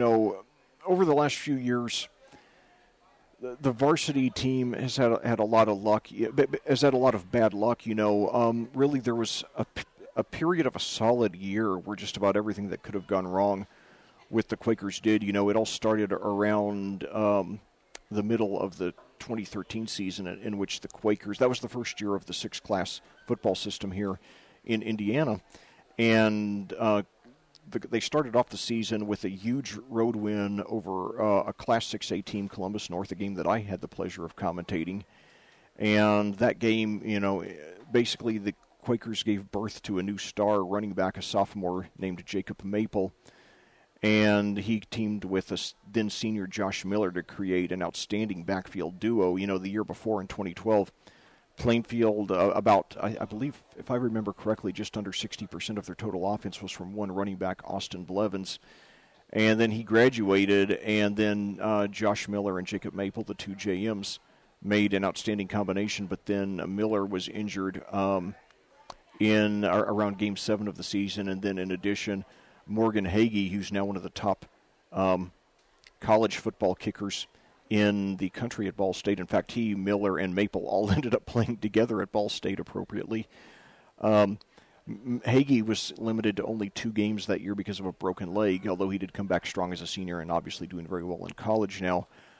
But anyway, after the red-hot 4-1 start, the Quakers ended up losing their last 5 games of the season. And I remember commentating their only playoff game, the loss up at Lebanon, and thinking that it's a very rare that you think that a team lost because their kicker was injured, but that's one game where the Quakers did, because I had to, come away with no points because they didn't have a good kicker, when they would get down in Lebanon territory, and ended up turning it over on downs. And then the first half of the 2014 season, was horribly, horribly injury-plagued. It was very painful to watch. And then finally they started to get healthy late in the season, and then sophomore wide receivers Gavin Ritter and Dante Keys ended up emerging as stars. And then the Quakers had a little better luck the next couple of years, although their starting quarterback in 2015, Colin Niswander, ended up missing the last 4 games of the regular season. And then the Quakers... Then in 2016, they lost their leading rusher, Dawson Anderson, to mononucleosis. He missed 4 games. And then last year, of course, in Murphy's Law setting in, the Quakers lost their starting quarterback 6 games into the season because of a much publicized incident. And then 2 weeks later, they lost their number 2 quarterback, and then they finished the season with Tyler McCarty, a senior wide receiver, playing at quarterback out of necessity. And so, I've always said that if you give Coach Brian Woodard a healthy season, he'll make a run at the Class 5A state championship. When you mention the elite high school football coaches here in Indiana, Woodard's not usually one of the first 2 or 3 that is mentioned, but when you consider that Plainfield plays a top 25 schedule year after year after year and consistently wins about 60% of their games despite having the worst injury luck of any team that I've ever known of in my 41 years of watching football, and then I look at the way that they've played today and I see all these future stars out on the field, especially Tice Gibson. I'm really encouraged that, if this nucleus stays healthy, that they can, be, they can rise to the top of the Mid-State Conference and make a deep run in the Class 5A playoffs. So definitely it's very exciting looking at the future of Quaker football right here, and definitely look forward to watching these guys grow and mature and hopefully, help lift the program up to the next level. Plainfield's been very good for a long time. A lot of the reason they haven't become elite is because of luck, but maybe this will be the group that has the luck. And hey, if now that we've seen the Chicago Cubs can win the World Series, certainly Plainfield can make a deep tournament run. So now an onside kick to start off, and the Quakers, they nearly got it, or did they? That's the ball still in play. Yes, they've got it, unless it went out. Yes, so they catch Greenwood sort of asleep there, and. The thing is, the kicking team cannot advance an onside kick, but they can recover it, or they can take over possession wherever they recover it. So that was a great job just keeping the ball alive and batting it down until they finally got it. I thought it had gone out of bounds, but they managed to keep it in. So now the Quakers, with one score here early in the third quarter, can really put this thing away, leading 28-6 now with 9:24 to go. Now the sun's starting to set here, so we're getting a little bit of relief from the heat now, thankfully. So two receivers now to the right, one to the left. One running back. Now a handoff there, and he's up the middle, upside, close to the first down, up to about the 10 or 11. Let's see, that was Grant Starnes there, only one carry in the first half, but he looked very good on that play. 8:51 to go and counting here in the third quarter. Plainfield apparently going to cruise to a big win here. Okay, they did give him credit for the first. I knew it was going to be close. So now two receivers to the right, one to the left. Now Starnes gets the running back, gets the ball, and he's into the end zone for the touchdown, but we got a flag, so let's see if it counts or not. It's going to be holding against, I believe it's going to be against the Quakers.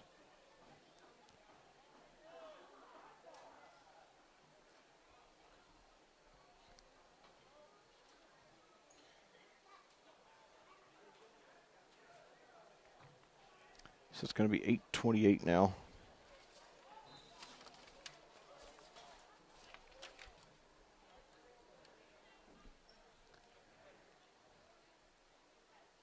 So now handoff there to Starnes, and this time they dropped him for a big loss.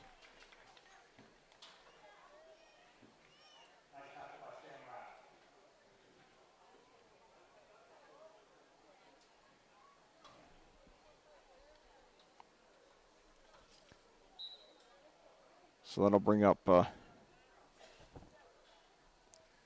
second and 20 at the 21 for Plainfield. Trying to take a 4-possession lead here early in the second half.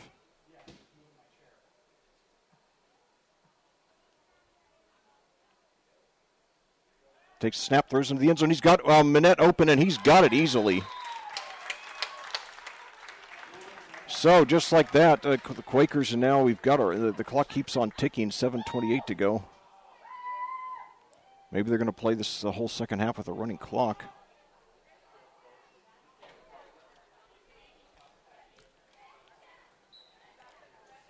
So now Minette lined up to the left. Now we've got Scheffler and one other receiver to the right. And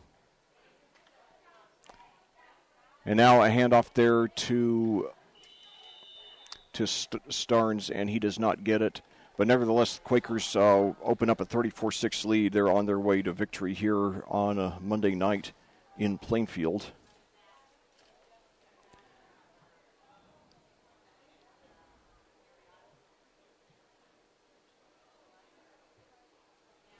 Second touchdown of the game there by Booher. He's completed 3 of 6 passes for 39 yards now and 2 touchdowns.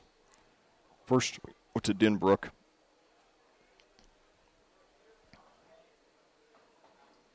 Well, Greenwood, it was the receiving team to start off the half, but they didn't get the ball, and Plainfield got the quick touchdown.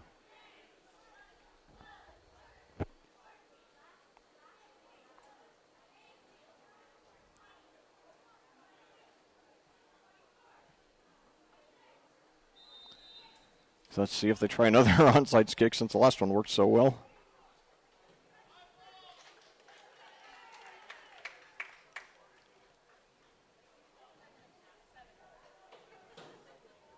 Now fielded on a hop at the 20. Takes it over to the left side, trying to get some room. He gets up to about the 32. So we are playing with a running clock here, so if that continues, then this one should get over pretty quickly. It's hard to underestimate, having commentated games with a running clock, how much that shortens things. 7:20 your time of day now.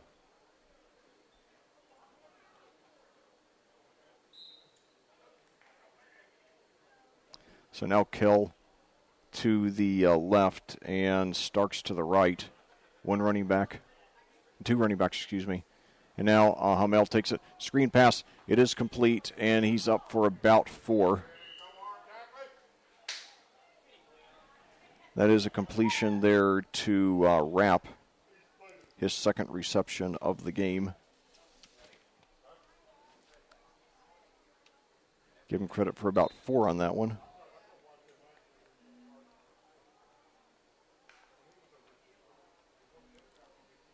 Second and 6 at the 36 for the Woodmen. I formation now. And now hand off to Kindle, and he might have the first. I think he's going to be a yard short. You know, I remember, when I see the I formation, what I most think about is that 2014 team that when they were starting to develop down the stretch, when they had Dylan Foster as the halfback and Tristan Southwood as the fullback. I have some great memories of calling those games. So they do give him credit for the first down. I thought he was going to be a yard short. So 1st and 10 for the Woodmen at their own 42. 2 receivers to the left, I formation. Pitch back to Kindle, but they're ready for him, and they take him down for a loss. 3:47 to go now. This game probably be out of here by 7:40. I'm glad I'll get on the road early because I've got that big date with HQ tonight where they're going to go until they only have one winner, and it's a $100,000 prize. I could use the money. I have some films I'd like to invest in, or more specifically make myself. So 2 receivers to the left, 2 running backs now. Screen pass, and it is complete there to Starks, who gets up to about the 47. It'll bring up third and 5.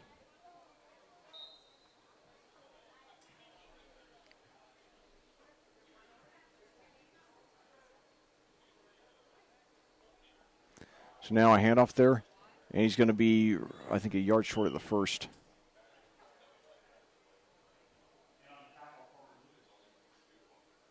That's Kindle once again.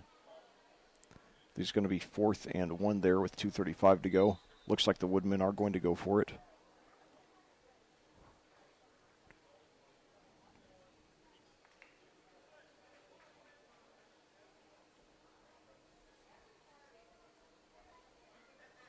So now 2 receivers to the left, I formation. Hand off to Kindle. He does have the first and maybe a couple more.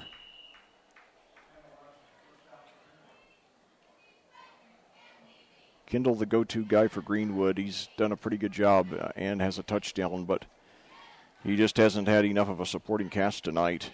1:58 to go and counting here in the third quarter. We're playing with a running clock here. Plainfield on its way to an easy win. They lead 34-16. So now, Kindle again gets up for about 3.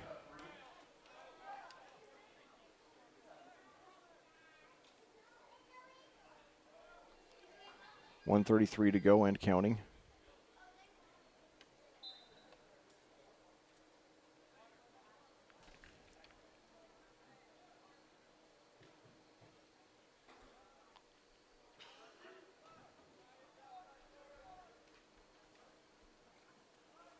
So now another handoff, and this time he's up. I think he's got the first down.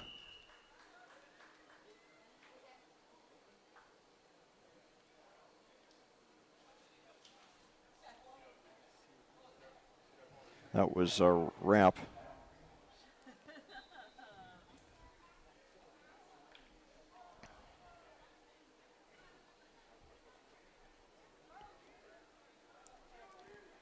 They give him credit for the first. 2 receivers to the right, 2 running backs. Now hand off to Kindle again. He goes up the middle. Now it goes over to the right, and he stumbles his way up for about 7. So Kindle showing a lot of toughness tonight. 32 seconds to go and counting now in the third quarter, playing with the running clock here. Kindle, 5'9", 140, certainly has a very promising future with Woodmen football, who are known for, their very productive running backs.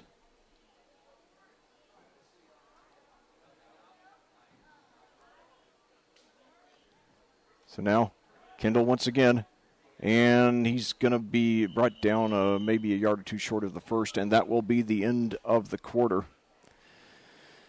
So, your Plainfield Quakers 10 minutes away from victory here. They lead Greenwood by a score of 34-6 here on audiosportsonline.com. My name is Lec Zorn. Always a pleasure to be with you. I've commentated 26 Quakers varsity games dating back to 2012, as well as, probably about 10 of their JV and freshman games and a couple of dozen of their basketball games, mainly boys, but several girls as well. And, a couple of baseball games as well. So it's just always a pleasure to get out here to Plainfield and cover the Quakers. They got a great athletic department, great fans, very warm, friendly, and, quickly growing community here in the western Indianapolis suburbs.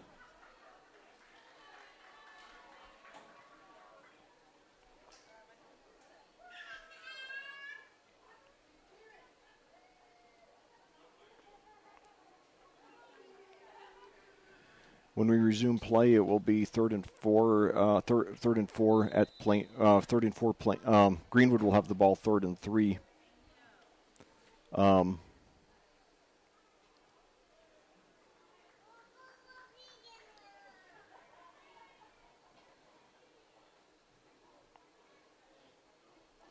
Greenwood will have the ball 3rd and 3. I formation now, and now we've got Cameron Starks was about 3 or 4 steps ahead of the line and got caught. Got a false start there. 10 minutes set on the clock. I assume we will play the 4th quarter with a running clock as well. 7:27 your time of day now.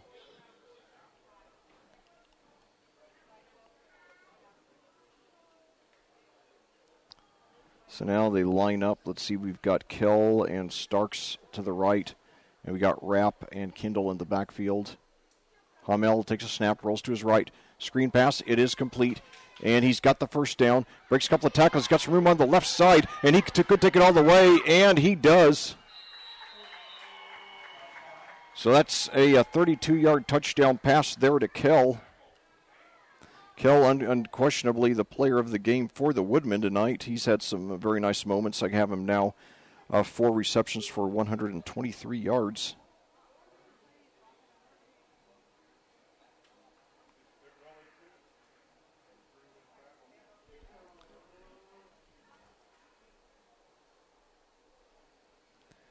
And now the 2-point conversion. Morrell throws, and did he get it? Yes. So he throws to Kell for the 2-point conversion as well. So, but we're still going with the running clock. So the 20 or so Greenwood fans who are here, at least getting a few things to cheer about.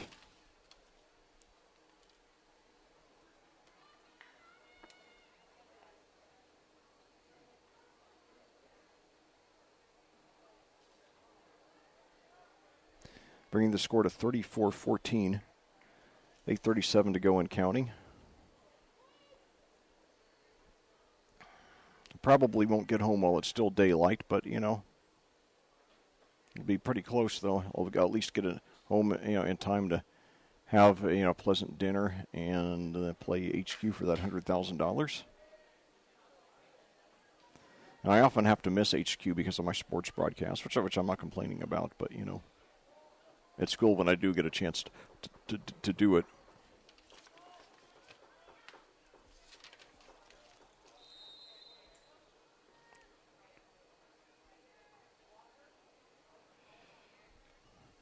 So now a squib kick. It's picked up at about the 22, right up to the 30, 35. And now he's got some room past the 50, 45, 40, 30. Oh, my God, he's going to go all the way for the touchdown. Oh, my God. So 2 touchdown receptions in that was Caleb Weigel there with 7:33 to go. And he just, nice job on the squib. And taking the squib all the way in. I think it was Chris Collinsworth who said he hates squib kicks, and I guess that's an example of why. And it should be noted now, both times that Greenwood has scored a touchdown in this game, Plainfield has scored a touchdown on the ensuing kickoff. So, and I'll tell you, you know, despite Greenwood playing with a full deck tonight, you know, it's not too much less domination than we got last time. You know, 2 years ago when Greenwood only had 18 players and Plainfield won 50-8. So now 2-point conversion again. There have been no 1-point conversions attempted all night. And he's got it. Who was that? I believe it was Gibson there.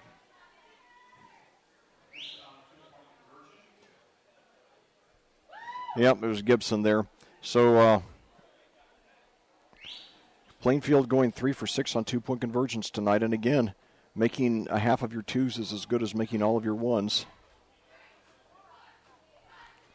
6:12 to go now in a running clock, so it's literally, when I say Plainfield now, well, 6:05 now, when I say they're 6:05 away from victory, I mean it literally. I don't mean 6:05 of the game, which is more like 15 or 20 minutes with all the, you know, play with all the clock stoppages.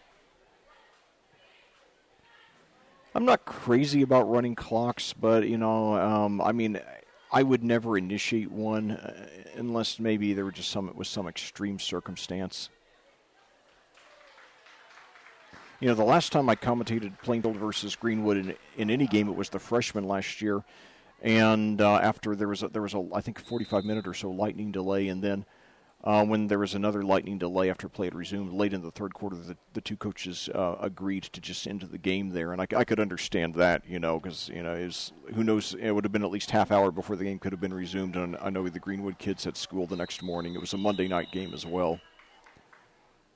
So this is the third consecutive year that I've commentated a Monday night game between Plainfield and Greenwood. Last year I commentated the varsity matchup between the two teams, the two schools also.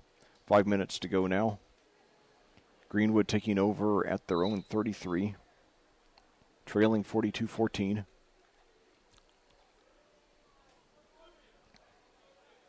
I do laud both teams for, you know, continuing to play hard even under a running clock. That's good to see. I'm not crazy about running clocks as a general rule. And, you know, now a screen pass there, and about 6 yards there. I believe that was Kell again on the reception. Yes, Kell. So the 4:20 to go now. They give him credit for 7 on that one.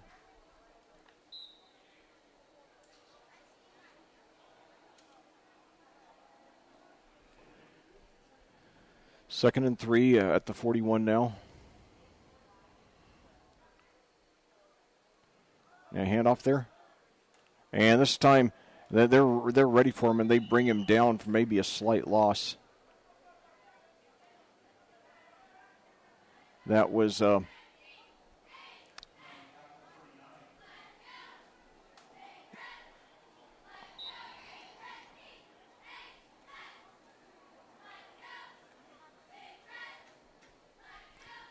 1-yard loss there by Kindle. I think that might be his first tackle for loss in the game. He doesn't have very many, if any. So 2 receivers to each side, 2 running backs now. Throw deep down the right side. And we got a flag that could be pass interference. Let's see. It was intended for Kell. There was some contact there with Scheffler. I'm not sure if it was incidental or not. Well, we'll see what the referee says. And now the clock does stop at 3:18.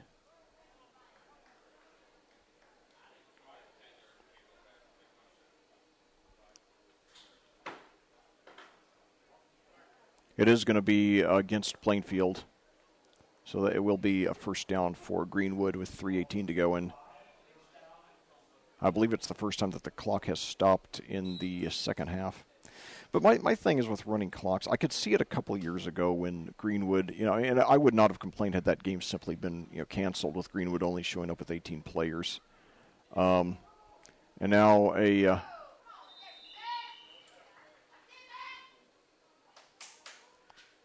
rush up the middle for about 3 yards there for the Woodmen, 2:56 to go.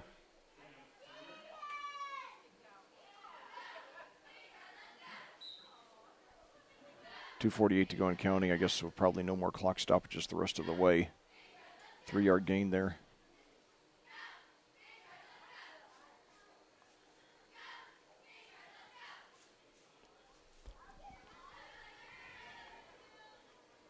Now, pass up the middle to Kell, and he might have the first. He might be a yard short. Depends on what kind of spot he gets.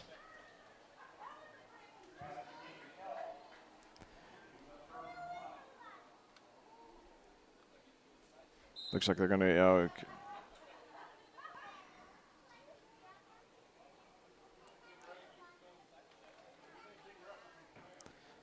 by my count, that's 5 consecutive completions now for Hamel. 2 minutes to go now in the game under a running clock. 1 receiver to each side, I formation.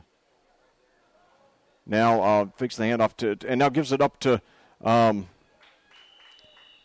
Kindle, he's got the first down past the 30 with 1:45 to go. They're not even stopping the clock to move the chains. Give him credit for 8 on that one. So we might only have a couple more plays here tonight in this game. Under 1:30 now. 2 receivers to each side. So now we got a flag there, and he throws deep into the end zone, and it's dropped there. Multiple flags though, so let's see what happens here. And now we got Kell is down here. He's rolling around. He's moving his arms and legs, but he does appear to be hurt. And now they do stop the clock for the injury there with 1:14 to go, 7:37 your time of day. Plainfield on its way to a 42-14. Well, they lead. They're on their way to a win. It's 42-14. The final score has not yet been determined, though.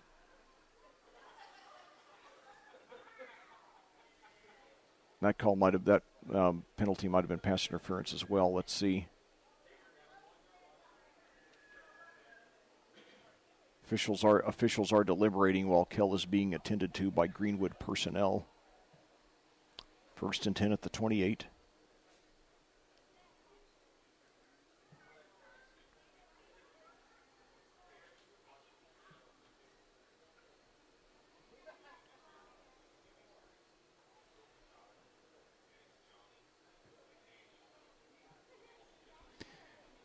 So hopefully this is nothing serious. But, my thinking, especially with these JV games, the whole point is to give the kids game experience. And even if you're losing by 28, 35 points, you can still get them important game experience. That would benefit them. So I certainly would not, as a general rule, initiate a running clock. It would have to be some extreme circumstance. And if the other coach asked for it, I would probably grant it, if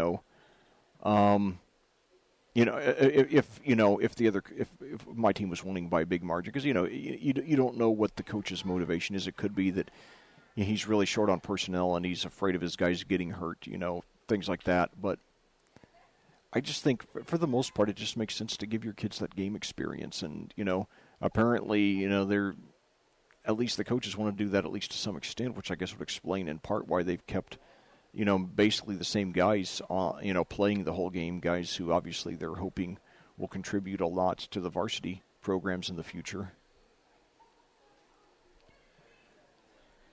So now we've been playing the second half under a running clock here at Plainfield, but now we've got an injury timeout with 1:14 to go in the fourth quarter with Plainfield on top of Greenwood 42-14. And now Kell is being helped up, and now he is looks like he doesn't want to put any weight on his left foot. He's hopping off the field on his right foot, being with an arm being held on each side by Greenwood officials. So now it looks like we will have finally resumption of the last minute 14 of this game here. We'll resume the game with the last minute 14 to go.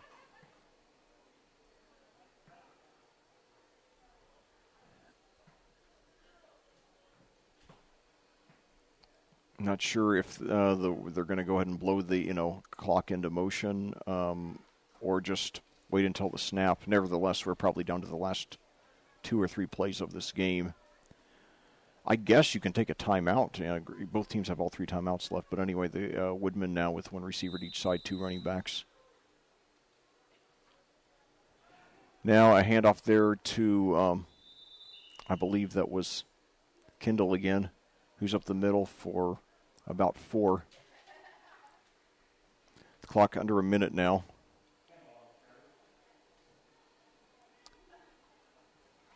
That's 20 carries by my count by Kendall in this game.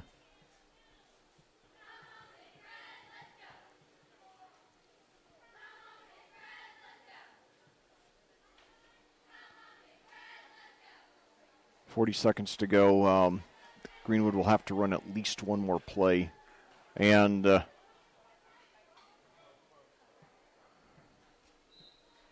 because there is about a 2 or 3 differential, 2 or 3 second differential between the clocks. So same formation now. Now a handoff once again to Kendall, and this time he's stopped dead in his tracks, and he's brought down actually for a short loss in what will likely be the last play of the game. So yeah, under 10 seconds now, the players look like they're going to form a handshake line there. So overall, an excellent game for your Quakers, shortened by a second half played entirely with a running clock. Your Plainfield Quakers get a 42-14 win over the Greenwood Woodmen here on audiosportsonline.com. The game ending at 7:42 p.m. with still a little bit of sunlight up in the sky. And we'll be back with a recap as well as a look ahead to our big showdown with Decatur Central on Friday night after these words from our sponsors.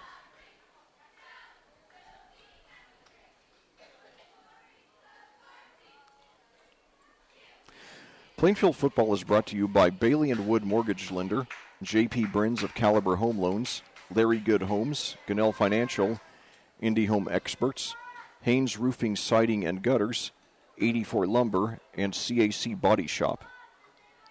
Bailey Wood Mortgage Lender is Indiana's hometown mortgage lender. They are locally owned and operated with 9 central Indiana locations. From purchase to refinances to rehab and cash, they do it all. Call them 24/7 at 855-350-HOME, that's 855-350-HOME, or check them out on the internet at bawfg.com, that's bawfg.com. J.P. Brins of Caliber Home Loans is a proud supporter of Plainfield football. They offer many types of home loans, including conventional, FHA, VA, USDA, and more. Caliber keeps and services nearly all its own loans and was the #1 mortgage lender nationally in 2017, as ranked by Scotsman Guide.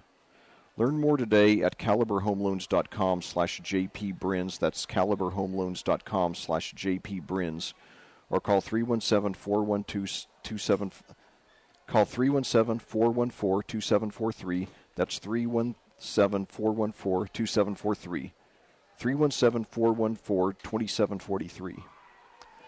Larry Good Homes has been family-owned since 1972. Larry Good Homes is a custom home builder in Hendricks County and surrounding counties. Larry Good Homes has specialized in patio home building since 2008. They build patio homes in some great communities you know and love, including Forest Creek Village in Plainfield and Wellington at Wexford and Danville. Learn more at LarryGoodHomes.com, that's LarryGoodHomes.com, or call 317-839-7481, that's 317-839-7481. Gunnell Financial are experts in accounting, tax, and wealth management. Open Monday through Friday from 9 to 5 and evenings and weekends by appointment. You can learn more about them at their website, gunnfin.com, that's gunnfin.com, or call 317-203-4433, that's 317-203-4433, 317-203-4433. Indy Home Experts is a top-producing Plainfield real estate team that loves helping their clients buy, sell, and invest in real estate. They sell their clients' homes fast and for more money. Located at 2680 East Main Street in Plainfield, you can get more information about their incredible services by calling 317-364-5858, that's 317-364-5858, or check them out on the web at indyhomeexperts.com, that's indyhomeexperts.com. Well, back here at Plainfield for a final time tonight, where your Plainfield Quakers have just gotten an outstanding victory over the conference rival Greenwood Woodmen by a score of 42-14. It's a game in which Greenwood took control early, and while it's a game in which Plainfield took control early, and while Greenwood did some good things offensively to stay within striking distance for most of the first half, the Woodmen simply never was able to stop or slow down Plainfield's outstanding rushing attack enough. And furthermore, both times that the Woodmen scored, both times that the Woodmen scored, Plainfield responded with a kickoff return for a touchdown on the ensuing kickoff.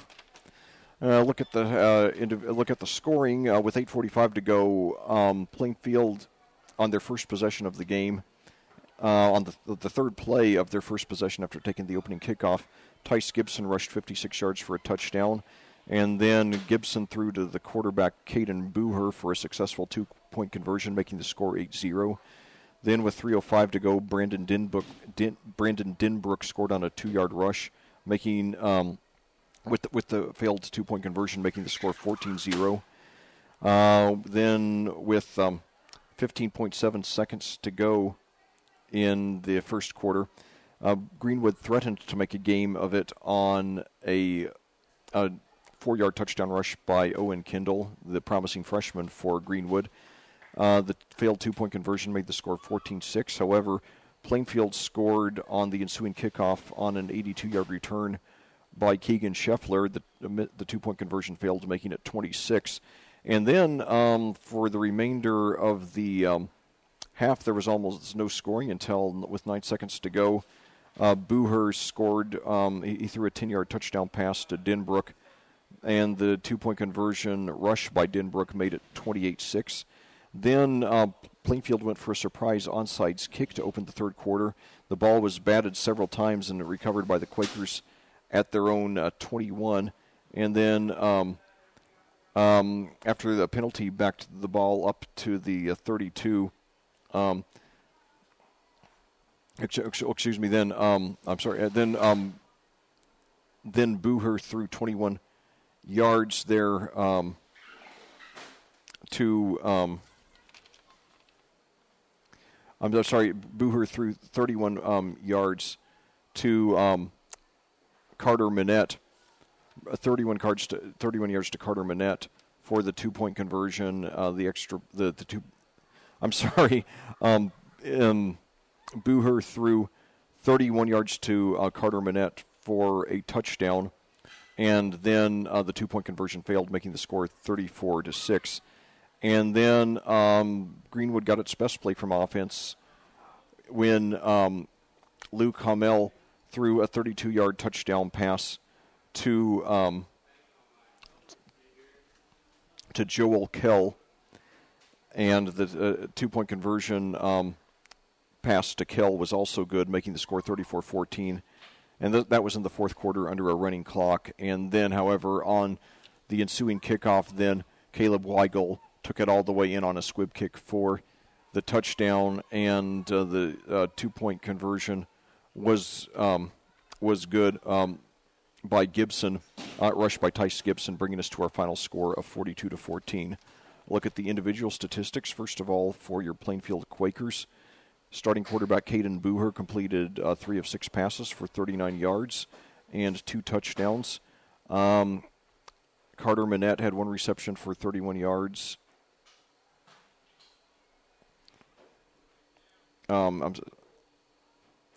Carter Minette had 1 reception. I'm sorry, there was a 21-yard touchdown pass to Minette. I apologize, I said 31. It was 21.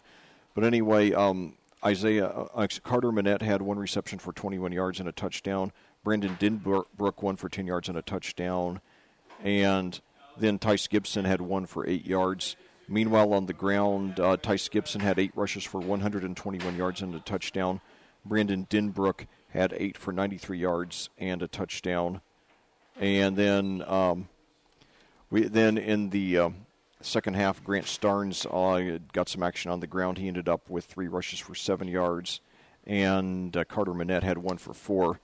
Meanwhile, for Greenwood, starting quarterback Luke Hamel completed 12 of 23 passes for 191 yards and 2 touchdowns. 1 touchdown, and no interceptions. His leading receiver was Joel Kell, who had 6 receptions for 137 yards. And then Cameron Starks had 2 for 15. Isaac Simpson had 2 for 30, and Sam Rapp had 2 for 9.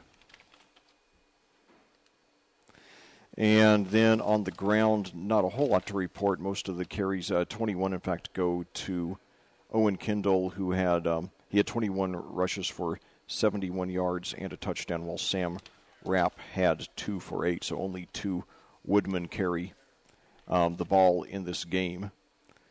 So in conclusion, this was a game in which Plainfield they came out very businesslike, and even when they were playing with the running clock through the entire second half, they played hard, and so did Greenwood. To their credit, they still look like in the even on the final play, they were still trying to find good things to do, and get their young guys some experience, especially that freshman Owen Kendall, who did some really nice things tonight, and certainly as a freshman, 3 years to grow and mature, and that he's playing varsity ball, not just with the freshman team. You gotta be really encouraged by him if you're a Greenwood fan, and that you're going to have 3 more years to develop that young man. But for Plainfield, still 4 games.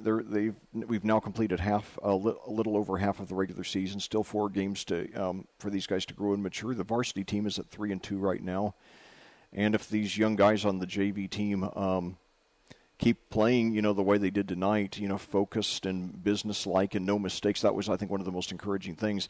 I mean, you like to see the 2 kickoff returns for a touchdown. I mean, to do it once in a game is outstanding, twice is extraordinary. And then that they ran consistently with their 2 featured backs, Denbrook and Gibson, each averaging over 10 yards a carry. That's great, but above all, no mistakes. That these guys look like they're not the type of team that are going to go out and ever beat themselves. So if these guys stay healthy and keep on playing the way they did tonight and growing and maturing the way that you expect players to do, from their sophomore to junior year and junior to senior year, then this Quaker team could easily be at the top of the Mid-State Conference and a top 10 team in Class 5A in a year or two, and with a chance to make a really good run in the playoffs. But first things first, the varsity team returns to action this Friday night against a very familiar opponent, their arch-rival Decatur Central Hawks. These 2 teams know each other very well. They're separated by just about 7 or 8 miles, Decatur Central being located on the southwest side of Indianapolis. And so the 2 teams play each other, being in the Mid-State Conference at least once a year, sometimes twice since they're in the same sectional. In fact, 2 of the last 3 years, the Hawks have eliminated the Quakers from the tournament. And Decatur Central, over the last 5 years, first under head coach Justin Dixon, who is now the athletic director for the Hawks, and his successor, Kyle Enright, have installed a run-and-shoot offense that's generally worked very well. This year, after losing 2 outstanding players last year with option quarterback Bryce Jefferson and then superstar running back Tyrone Tracy, one of the best running backs in Indiana history, who's now playing at the University of Iowa, along with another Indianapolis area running back, Toksakon Rabate from Brownsburg. The Hawks only averaging 26 points a game this year. It's funny to say only because they've often scored in the 50s, 60s, and more in recent years.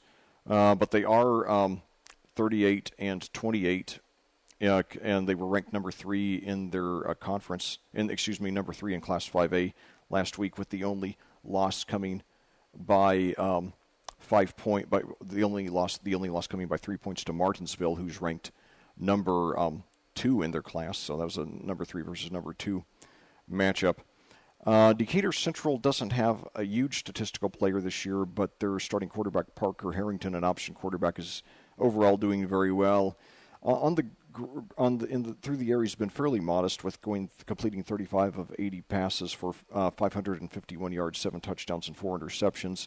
But he's also a great threat on the ground, having rushed 69 times for 438 yards and 2 touchdowns. While Kenny Tracy, Tyrone's younger brother, has rushed very well with 76 rushes for 465 yards and 7 touchdowns. So just continuing those 2 players alone, the Quakers will have their hands full. The game will be played here at Plainfield, and it will be brought to you live here on audiosportsonline.com. So I hope you'll tune in for that one. And then after that, the Quakers will finish out the regular season a week from Friday out at Franklin. The Grizzly Cubs have not had a winning season since 1996, and while they are rebuilding, they are improving now under new head coach Chris Cole, and who's in his second year with the school, having won the Class 3A state championship in 2014 at Tri-West. It still figures to be a Quakers win. And then we have our senior day at Whitelands 2 weeks from Friday. The Warriors coming off a down year with a 4-1 record. That should be a tough game. And finally, we close out at Martinsville, ranked number 2 in the class, 3 weeks from Friday. And I'm currently slated to bring that one to you. So certainly some tough opponents these last 4 weeks to prepare us for the playoffs, which we'll need because we are in probably the toughest sectional in our class.